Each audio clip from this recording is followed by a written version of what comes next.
signaling cannot be underestimated in a survival situation. If we think back to what we learned about the rule of threes and how to prioritize our needs in a survival situation, we talked a lot about what the needs are for the human body. So just as a little quick refresher, the rule of threes goes like this.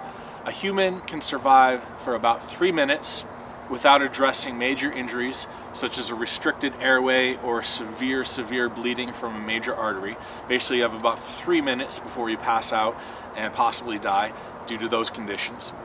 A human can survive for 3 hours without the proper amount of warmth, without regulating your body's temperature and making sure you're not going to catch hypothermia, or hyperthermia actually in a really hot situation, but 3 hours without warmth. A human can survive for 3 days without water, and a human can survive for 3 weeks without food. So the only problem with the rule of threes, it doesn't address signaling. As far as survival situations go, statistics show that you have a much better chance of being rescued in a survival situation than you do on making it safely out on your own. So in a survival situation, we should be thinking about staying put and surviving until we are rescued, rather than possibly trying to find our own way out, only getting ourselves more lost, only getting ourselves more turned around, and risking further injury to ourselves by trying to walk out or find our own way out. So signaling then has huge importance in a survival situation. I might put it above water actually in a survival situation. Remember, we can live for 3 days without water, but most survival situations end within about 72 hours, either from people dying or from people being rescued. So because that 72-hour window when most people are rescued comes before we're going to be in trouble due to lack of water, I might put signaling above water in certain situations, unless you're in a really hot environment such as a desert or something else where you're losing tons and tons of water hourly. Signaling is extremely important. Signaling can basically be broken down into 3 categories based on our human senses. Signaling means we're trying to get somebody's attention. So the way we can do that is visually. We can use visual signals. We can do that in an auditory way, right? We can use signals of sound. And then less commonly, we can actually signal by smell, right? Especially if people are using search dogs or other things, smoke can be smelled from a far distance away. So those are the 3 senses that we're really aiming at: sight, sound, and smell. To have a good signal based on sight, a good visual signal, it's about 2 things: movement and contrast. For us humans, we're trained to see movement. That's what stands out in our environment. So our signal should have some element of movement in it to stand out. The other thing is contrast. We don't want to blend into our environment. We want to really stand out from our environment. So let's talk about a couple materials or a couple things you might have with you that will work as a visual signal. First and foremost is your clothing. Just wearing clothing that might have bright colors is a good way to stand out and be seen in your environment. The outfit I'm wearing now, a black sweater with olive green pants, not good at all to stand out in my environment. If I was hiking or camping or something like that, I might either be wearing a bright orange shirt or at least have one tucked away in my backpack in case I do get lost. I want to make myself as visual as possible. Bright colors that stand out from the natural environment, those are a good thing. The worst thing you can be wearing in a survival situation is camouflage clothing or green clothing that blends into your environment. So our clothing is important, what we choose to wear, or at least have a bright orange shirt or vest in your pack that will help you stand out. Other things that you can bring as visual signals might include something like our survival blanket here. Remember, we talked about our survival blanket and the importance of buying one that is bright orange. These come in green, they come in other colors. I recommend get one that's really bright orange. This is going to stand out in the environment a lot more. Of course, our survival blanket opens up to be a big 7-foot by 5-foot huge rectangle. So not only does color help you to stand out in your environment, having a color that sticks out, but also shape too. there's not many things in nature that form a perfect rectangular shape. So to a helicopter or a plane flying over, even if this wasn't bright orange, as long as it can be seen, if it's a rectangle, that's going to catch people's attention. But the fact that it's bright fluorescent orange, that helps even more. That bright color is really going to stand out. Now, the cool thing about these survival blankets, these space blankets, is if you flip it around, the other side here is bright reflective silver. Now obviously this is not the same reflective value as a mirror or anything like that, but this silver flashing around, if the wind blows it, if you're flashing it around and catching some sunlight, wow, that's really going to stand out. So flashing this around, catching some sunlight because of its reflective nature, this is another tool that you have in your bag with this item that makes it a great, great, great signaling device. All right, so keeping in line with our visual signals and using color to stand out from your environment, what I have here doesn't look like much. What this is some basic police caution tape. You can also use forestry tape that comes in lots of bright neon colors, but basically what we have here is simple police caution tape, maybe about 20-30 feet of it cut in half. So is this going to be seen from a helicopter or a plane way far up? No, that's not the point of this. Why we might have some of this in our pack is if we're gonna set up a camp for survival and then try to leave our camp, maybe to scout out a fresh water source, to scout out a food source, to scout out any materials that we might need, we don't want to lose our way and not find our way back to our camp. So what we could do with our tape, as we're walking away from camp, we can break off a little piece, tie it, attach it to a tree branch or something else that's right at eye level. This is bright yellow. It flashes around in the wind. It's easy to see. So as we're walking away from camp to scout out an area, the idea is to leave a trail of breadcrumbs, as it were, right? Instead of breadcrumbs, we're going to use this visual signal that is very easy to see. So if I'm going to walk away from camp, I'm going to walk 20-30 feet and I'm going to tie up one of these. I'm going to walk another 20-30 feet and make sure that I can still see the first one that I tied up, and then I'm going to tie another one. And you keep going little by little like that to move away from your camp, making sure that you never go far enough away from the last one that you tied that you can't see it anymore. As long as you have a trail of these behind you, you'll have a nice trail to find your way back to camp. This can also be used, the same type of idea, the same type of method can also be used for signaling. If you are in a situation where you decide you do have to leave camp and you do have to move to another area for some reason, whether your area is not safe or what have you, for rescuers, for search and rescue teams that are looking for you, if you leave a trail of these, or a trail of breadcrumbs as it were, or if you don't have this, even if you just break branches in the same way at eye level, creating some type of trail to let people who are looking for you know which way you went, which direction you went, is a really good way to be found. So this way is just about nothing. It's cheap as almost free, and having a little of this rolled up in your pack, packs down super, super small, tiny. This is a great way for you to create trails and signaling devices for yourself or for people that are looking for you. So the next category of visual signals, it doesn't rely on contrast, shape, or color necessarily. Well, all right, it does rely on contrast, but it's using light as a signaling device. So at nighttime, of course, light is a very, very effective tool to be found. If a helicopter or plane is flying over and you're able to shine some type of light, it's going to stand out from the environment in a really, really, really big way.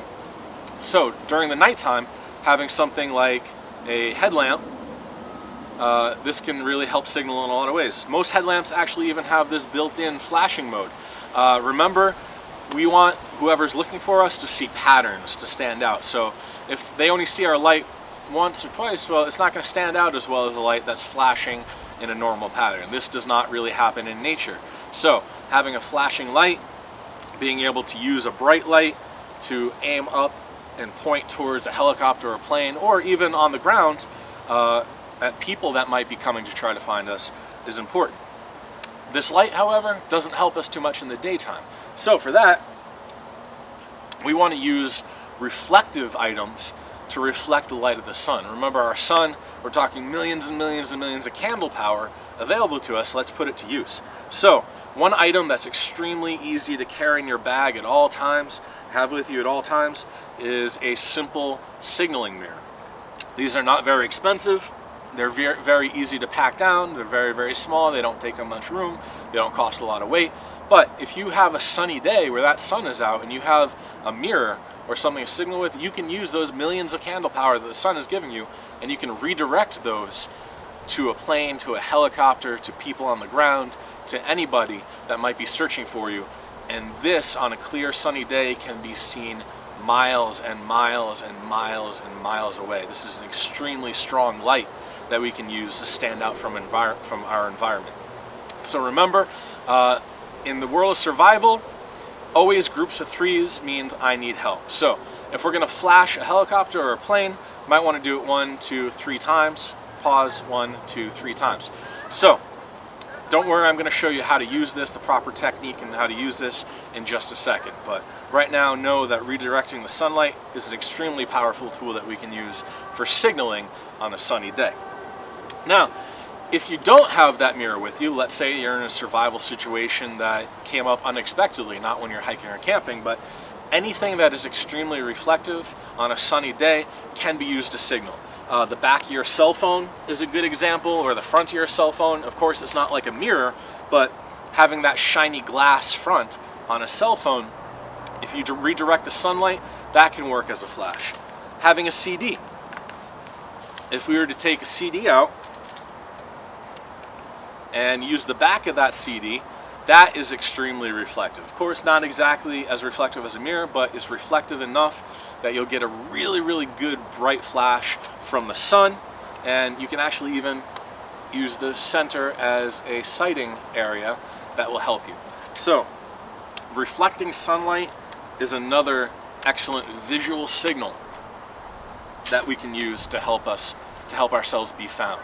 We want to stand out from our environment. We want to be seen from the air. We want to do something to our environment to change it that is not natural. So, a good example of this, the international signal for help, aside from groups of 3 sounds or 3 lights, is X, right? A big X on the ground means cannot proceed, I need help. So, you don't need to write out SOS, you don't need to write out help or anything like that. You want to just put a big X on the ground. So, you want to do that with colors that stand out. If it was a big snowfield, well, then you use dark green pine branches or dark green things on top of that snow to stand out from the white background. Vice versa, if it's a green field of grass, you want to get maybe birch bark or light colored, white colored, tan colored stones that really pop and stand out from that green background and create a giant X on the ground. So wherever you have a clearing, wherever you have a big empty space, you want to put some type of visual signal, a big X that stands out from the background of wherever you're at. Use colors from your environment that stand out. Finally, last thing I want to talk about for visual signaling is fire. We know fire can be an extremely excellent visual signal that can help us. In the daytime, we want to have a fire that has a lot of smoke. So having a fire going and then adding wet leaves, wet pine needles, moist things, that's going to create a lot of white smoke. If you can get that smoke above a tree line, that's going to be a good signal. Vice versa, at nighttime, it's not the smoke that's going to help you at nighttime. At nighttime, you want a clean burning fire, a bright burning fire, so that the flames and the light from your fire can be seen at night. So fire is another excellent visual signaling tool that we have at our disposal. And depending on day or night, you're either going to use the smoke from the fire as the signal, or you're going to use the fire itself as a visual signal. Moving on, we have auditory signals. So, a good way to be found is to be noisy. A good way to be found is to make sure that your rescuers hear you. So, one of the simplest things to bring with you on any on any hike, on any camping trip, on any little foray into the woods, heck, even around New York City, it's not a bad idea to have one of these. We have a very loud survival whistle. Now, these come in all sorts of different designs. They're very cheap. They're easy to throw in your pocket and forget that it's even there. So having a survival whistle can mean the difference between rescue and being lost. There's actually been a lot of cases of people that their voice was shot from trying to yell for help, that rescuers walked 10-20 feet right by them, and they were so tired that they couldn't move and they couldn't even shout out for help. So using your voice to shout out, not a good thing in a survival situation. You're going to lose your voice very quickly. Having this whistle that's extremely loud is a much better thing to have with you. So the difference between a survival whistle and a regular whistle: survival whistles do not have that little P, that little cork ball that's inside. The reason we don't use those type of whistles, in a situation where it's cold out, that P can actually freeze up and your whistle won't work nearly as well anymore. So having a P-less whistle that's designed to be extremely loud is very important in a survival situation for auditory rescue situation. So with this, there is a certain way to blow it to get the best attention. Remember, we want to use groups of 3. So we're going to blow it 3 times. Now the important thing is, don't blow 3 times in quick succession. Don't go like that. What that is going to do, when that sound carries over hills and down valleys and around corners and through trees, that quick like that might become one sound. So that one sound doesn't stand out as well from if you do pause, wait a second.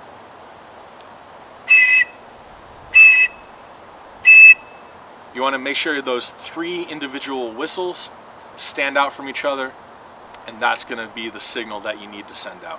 So, of course, not just whistles can make a loud sound, anything that you can think of to make a loud sound. If you have a stainless steel water bottle, throw some pebbles in it, use it as a rattle, use it as a shaker. If you can bang on something, a pot or pan, something you might have with you, anything that is louder than your own voice, and anything that makes a big loud sound so you don't have to use your voice and lose your voice, is a good auditory signal. Oh, just for the record, when I was blowing this, I wasn't blowing it hard. If I was to blow this, it would blow out the microphone. It's very loud. These can be heard from miles away on a clear day, so this is a good thing. All right, so we talked about visual signals, we've talked about auditory sound signals, and then the final one that I want to mention is smell. So you got to remember, when you're signaling, you're hoping to stand out from your environment, you're hoping to gain the attention of people, and hopefully you're looking to gain the attention of people that are already out there searching for you, because before you left on your trip, you left a note saying where you're going, who's with you, what trail you're on, what time to expect you back, and when you don't show up when you're supposed to, people are going to start looking for you pretty soon thereafter. So any way we can attract those people's attention, especially if you're using search and rescue dogs, is a good thing. So the human sense of smell may not be as good as a dog, but if we're using rescue dogs, a dog can smell from quite a ways away if you give it the right signal. So this is where our fire comes into play again.